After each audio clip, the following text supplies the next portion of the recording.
Pendant que le docteur était à Londres pour chercher un remplaçant, je continuais à habiter l'auberge. Je me mis à rêver de voyages en mer, de paysages merveilleux, d'îles étranges. Parfois, je les imaginais peuplés de sauvages ou de bêtes féroces qui nous pourchassaient. Mais rien dans mes songes ne fut jamais aussi étrange ni aussi tragique que ne le devinrent nos véritables aventures.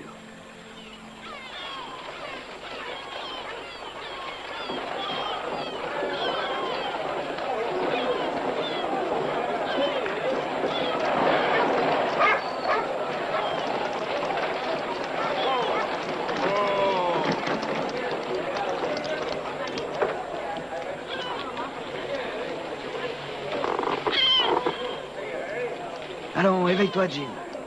Éveille-toi, tu m'entends? Docteur, Tu viens de faire un long voyage pendant lequel tu t'es bien reposé.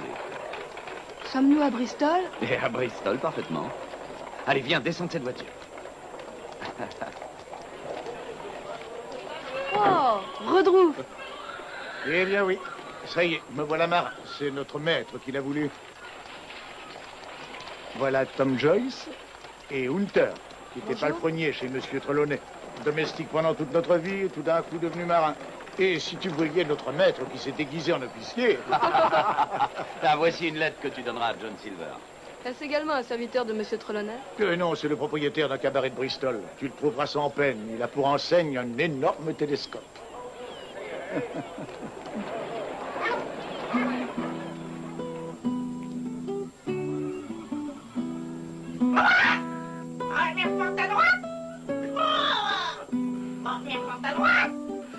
Je l'ai perdu pendant le même abordage où le vieux Pew, lui, a perdu ses 2 quinquets. Le chirurgien qui m'a rafistolé ça, c'était quelqu'un. Des études, des causes en latin, comme je te pose. Ça l'a pas empêché d'être pendu, comme les autres, et revu au soleil le jour où il a rencontré Bonjour, votre noir. monsieur.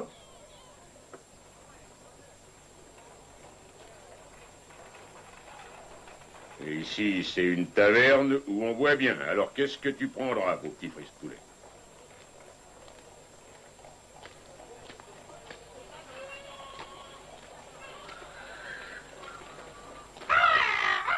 Je bois du rhum. Je suis dans l'auberge de la Longue-Vue. Oui, tu y es, mais le rhum, c'est du sirop pour les vieilles éponges comme nous, pour les délicats comme toi, frise-poulet.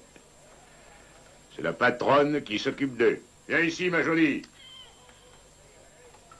Eh, viens ici, ma jolie.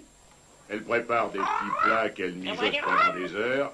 C'est des recettes des îles, d'où je l'ai ramené. Voilà. Merci. Ça Y a pas de emporte quoi. la bouche.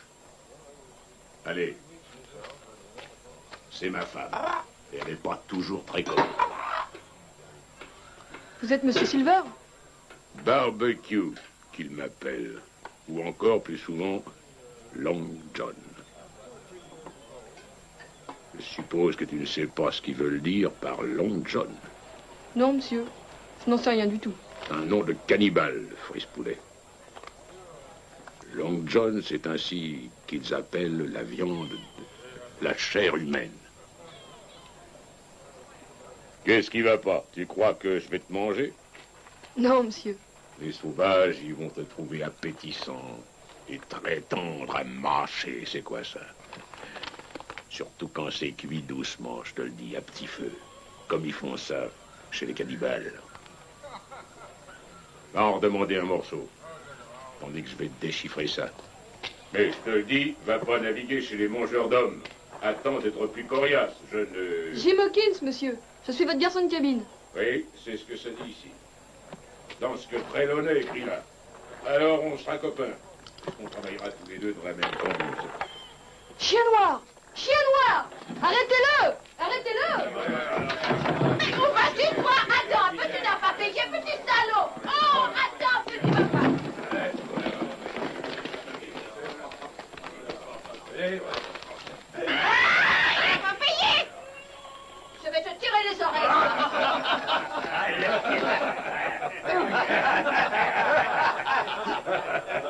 Oui.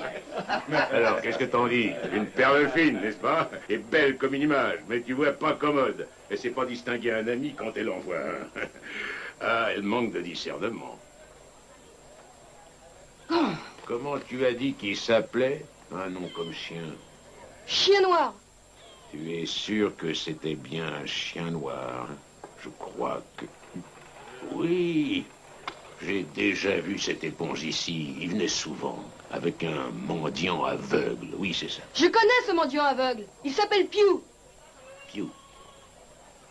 C'est bien son nom, maintenant je suis sûr. Pew. Il a l'air d'un requin, Quel malheur que je ne suis plus l'homme que j'étais, Jim Hawkins. Si j'étais encore comme j'étais, je te l'aurais attrapé, ce chien noir. Dis-le-moi, qu'est-ce que je peux faire dans l'état où je suis?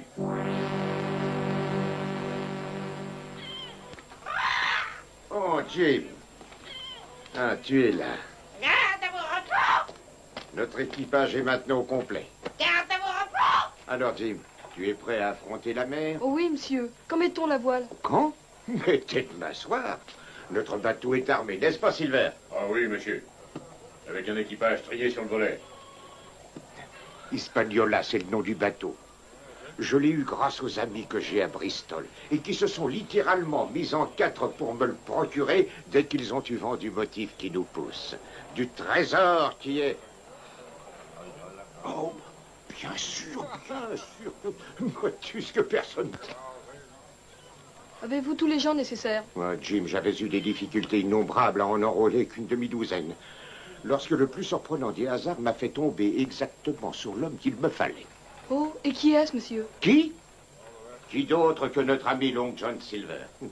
Quelqu'un qui est respecté et sait se faire obéir. Un homme parfait à tous égards. Il a même réussi à nous débarrasser de la plupart des hommes que j'avais retenus. Eh bien, le brave Silver et moi-même, nous sommes arrivés à recruter un lot de vieux loups de mer de premier ordre. Nous pourrions, s'il le fallait, attaquer une frégate. Monsieur Trelawney, Oui, Jim? est-ce que monsieur Silver va devenir notre capitaine? Moi, Jimmy, un pauvre tavernier qui, pour sa santé, a besoin de faire un petit tour en mer et de respirer l'air du large. Je serai votre maître coq. Trop heureux qu'on veuille bien de moi. Oh, ne soyez pas si modeste. C'est vous qui avez choisi le capitaine, pas moi. Un excellent choix. Je crois que vous serez d'accord avec moi. C'est quelqu'un à poigne.